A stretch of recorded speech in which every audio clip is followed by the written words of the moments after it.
প্রাচীর কাছে আসি আগে, যে বার্তা পেলেন কি মনে হচ্ছে?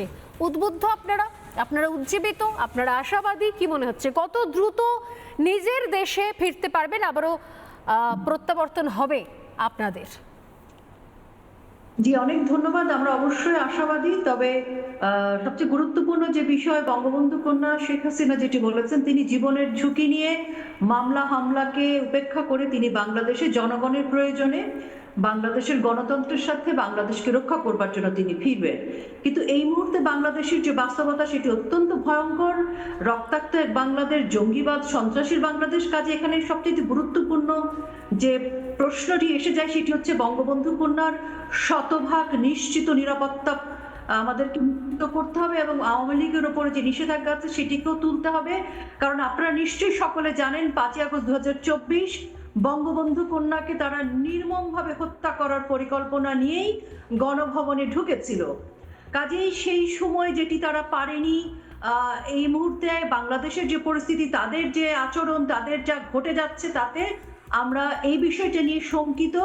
কাজে আমাদের কাছে, আমরা জানি বঙ্গবন্ধু কন্যা যা বলেন সেটি তিনি করেন এবং তার নির্দেশনায় বাংলাদেশ আওয়ামী লীগ সহ আপামর জনসাধারণ প্রস্তুত। কিন্তু আমাদের কাছে এই মুহূর্তে এটি অত্যন্ত গুরুত্বপূর্ণ বিষয় যে বঙ্গবন্ধু কন্যা আমাদের জননেত্রী শেখ হাসিনার নিশ্চিত নিরাপত্তা নিশ্চিত করতে হবে, কারণ তাদের পক্ষে যে কোনো ভয়ঙ্কর কিছু করা সম্ভব। এই জায়গা থেকে আমাদের প্রশ্ন, এই প্রেস কনফারেন্স শুনতে শুনতে আপনারা বারবার করে বলছেন যে নিরাপত্তাকে নিশ্চিত করতে হবে, কিন্তু নিরাপত্তাকে নিশ্চিত করবে কে? নাকি এক্ষেত্রে আপনারা ভাবছেন যে ভারত এক্ষেত্রে সাহায্য করবে? কারণ আপনাদের ফিরে যেতে হবে, সেক্ষেত্রে আপনাদের নিরাপত্তা বা শেখ হাসিনার নিরাপত্তা নিশ্চিত করার দায়িত্ব আপনাদেরই। আপনারা কেন এখনো পর্যন্ত সেই নিশ্চয়তা ছিনিয়ে নিতে পারছেন না? এটা এক নম্বর প্রশ্ন। দ্বিতীয় হচ্ছে, যে অভিযোগগুলো সময় মূলত ছিল যে দুর্নীতির অভিযোগ, যে অভিযোগে সাধারণ মানুষ ক্ষিপ্ত বলে সেই সময়তে সামনে যা এসেছিল, সেই দুর্নীতি সংক্রান্ত বিষয়ে কেন আপনারা কোনো শ্বেতপত্র বা কোনো হলফনামা বা আপনাদের তরফ থেকে কোনো বার্তা আপনারা দিচ্ছেন না? শুধুমাত্র সেক্ষেত্রে ফিরে যাওয়াটা কি মুখ্য, নাকি যে বদনাম বা যে কলঙ্ক রয়েছে সেটাকেও খণ্ডন করাটা জরুরি? কোনটা? ধন্যবাদ। আপনার দুটো প্রশ্নের উত্তরই আমি দিচ্ছি। একটি হচ্ছে যে আপনি বলেছেন যে নিরাপত্তাটা কারা নিশ্চিত করবে।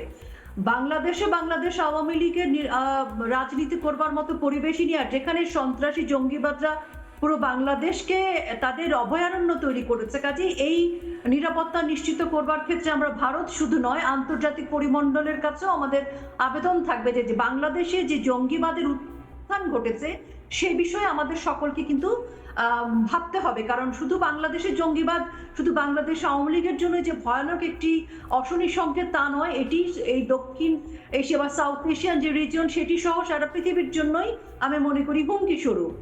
সেটি একটি। আরেকটি হচ্ছে বাংলাদেশ আওয়ামী লীগ তাদের প্রস্তুতি গ্রহণ করছে। আর দ্বিতীয়ত যে দুর্নীতির কথা আপনি বললেন, সেই দুর্নীতির প্রসঙ্গে আমরা বলছি বিগত 5ই আগস্ট 2024 থেকে তথাকথিত অন্তর্বর্তীকালীন সরকার ইউনূস থেকে শুরু করে তারেক রহমানের সরকারও এখন পর্যন্ত কোনো দুর্নীতি বা কোনো চুক্তি, যে সকল বিষয় নিয়ে তারা প্রশ্ন তুলেছিল, প্রোপাগান্ডা করেছিল, ভারত বিদ্বেষ থেকে শুরু করে ভারতের সাথে চুক্তি নিয়ে বা অন্যান্য বিষয় নিয়ে, তারা এখন পর্যন্ত একটি বিষয় প্রমাণ করতে পারেনি। এবং বাংলাদেশ আওয়ামী লীগের ক্ষেত্রে বাংলাদেশ আওয়ামী লীগ যদি তারা সেই প্রমাণগুলো দেখাতে পারত, সেটি খণ্ডন করবার জন্য সেই প্রস্তুতি বাংলাদেশ আওয়ামী লীগের রয়েছে।